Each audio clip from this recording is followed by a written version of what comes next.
What we're going to try today is to get a Children of Bodom, kind of like a 6-pounder type sound. I'm going to try. This is my interpretation of it. It might not be all that great, but if you dig it, let me know in the comments. Now, tonight we're not starting with the normal sterile tone that I normally start with. What I need in this one is one of the sneaky amps, and that's the Clean Twin.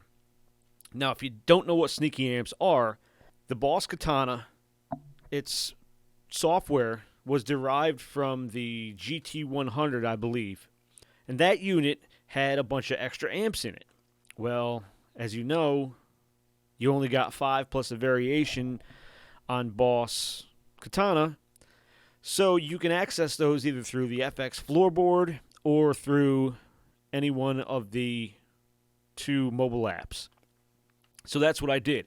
And in fact, what I did was I copied those into live sets, and you can download those live sets and use them. I'll show you up here.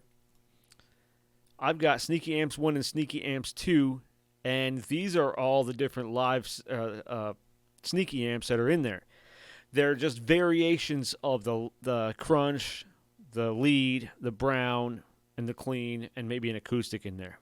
Tonight, the one we're going to be using is this one right here, the Clean Twin, which if compared to the regular clean, you don't really hear much of a difference until you start pushing some distortion through it or some kind of gain. And that's exactly what we're going to do tonight.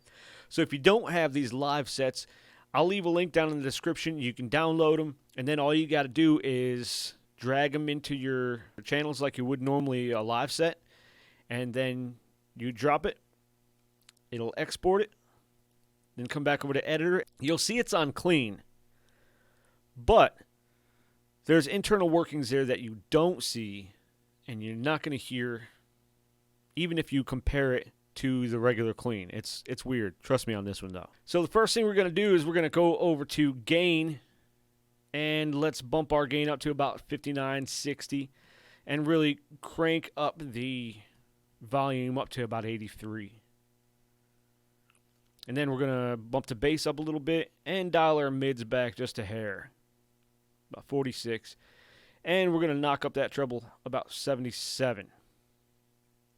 And then we'll go over to the presence and we'll turn it down just a little bit, 42. Now, the chain we're going to be on is chain 2. I guess we're going chain 2. That's fine. Chain 2 or chain 3 works just fine.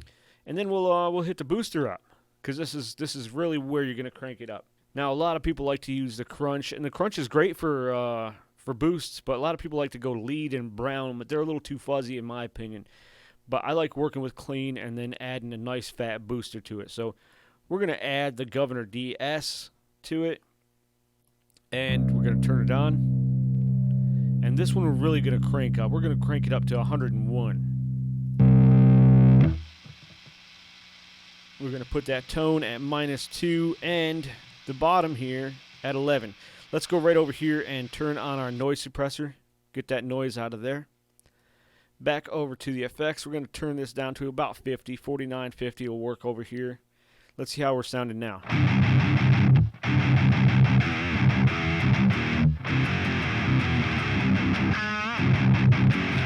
We're getting there. We are getting there. So once we got that all set up, and you can dial that back a little bit if you want to. So 50, 11, and next we're going to go to a compressor. What is it going to be? It's going to be a light compressor, because I like the light compressor. It's just enough to get a handle on things. Crank up that sustain to about 60. Dial that attack to about 36. The tone down a bit so it's not so sharp, and we'll leave that level right at 50.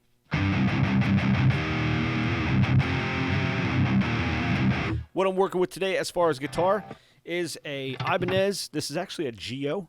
It's a GRG 131EX reverse headstock, and I've got some DiMarzio Evos in it, and they sound fantastic.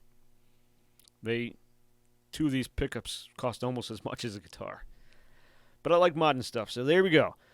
Anyway, back on track. We've done our mod. Now let's jump up to reverb.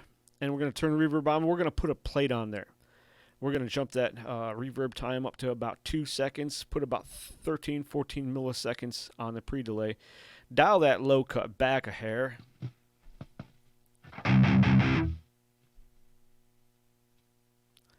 And we're going to leave that high cut right there. Bounce the destiny back. The density. I said destiny. Dial the effect to about 30-ish. About 1/3 of the way up.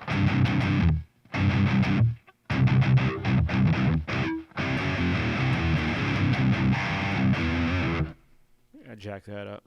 So there's our reverb. Next, I got a little contour going on here.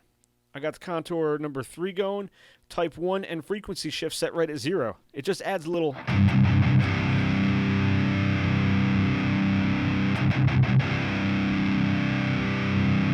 Might not hear a total big difference. One thing I do need to mention is in my system settings I got going on here. Oh, well, I didn't want that one. I wanted to record. I don't know how I pull that one off. I meant to have it on record. Let's hear what it sounds like now.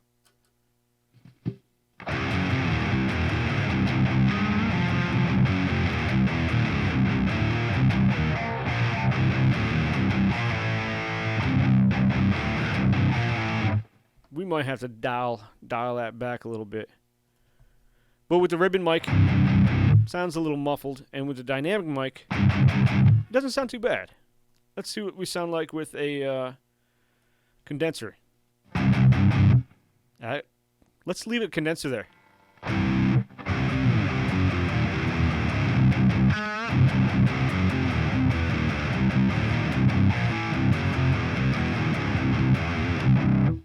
Okay. We'll just go back to record. Let's see what it sounds like in live.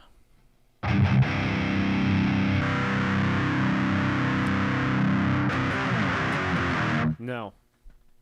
How about blend?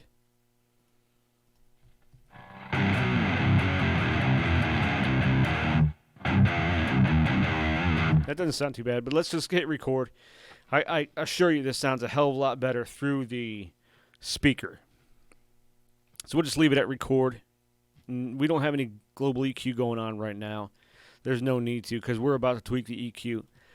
So let's go over to your first EQ. We're going to be amp out. It's going to be a parametric EQ, and this is right around what I've normally used.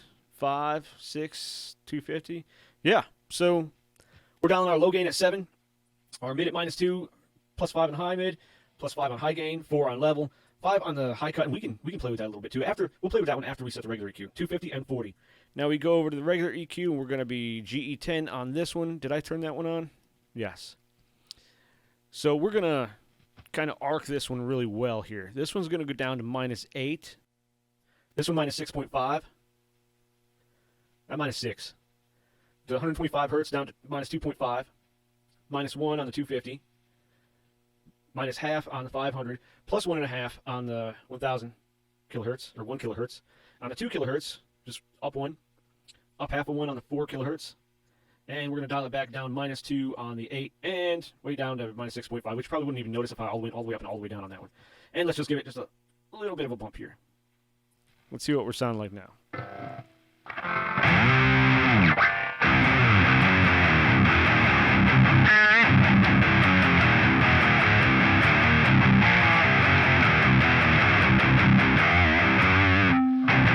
So we got everything dialed in right now. Let's go back over to the parametric EQ and let's see if we can add a little more edge on that with the high cut.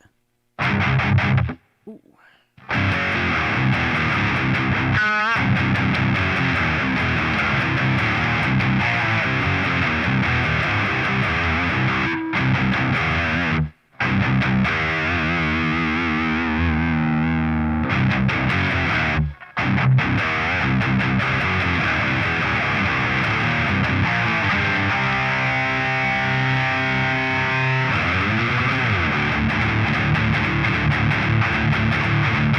Let's dial back the boost on that some, see what we're sounding like if we just bring it back to about 75.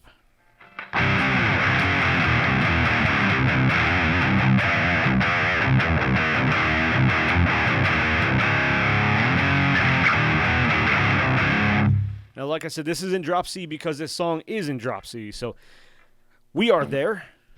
Don't forget to save this. So let's go right, and we'll call that. You see, I already got a COB one in there.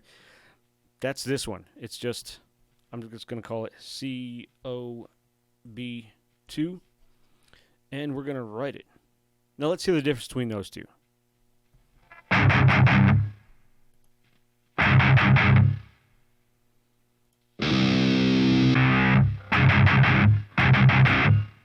Not a huge difference.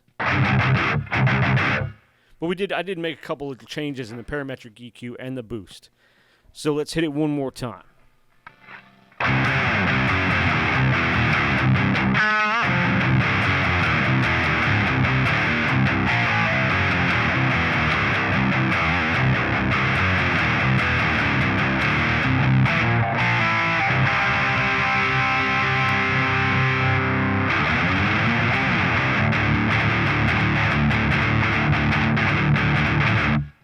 All right, so I am not Alexi Lejo, obviously. So that's going to do it. Like I said, I hope I got there. I was trying really hard on this one. Sometimes my ears just can't wrap my head around. I don't know what the hell I'm trying to say here. But if you dig it and you think it's kind of close to that song, leave a comment. If it's not anywhere near it, leave a comment and tell me anyway. Because I still dig the tone, and I just don't know if I'm quite in the range of that song. That was one of the easier ones I had to try to base it off of. So that's going to wrap it up. We'll see you next time.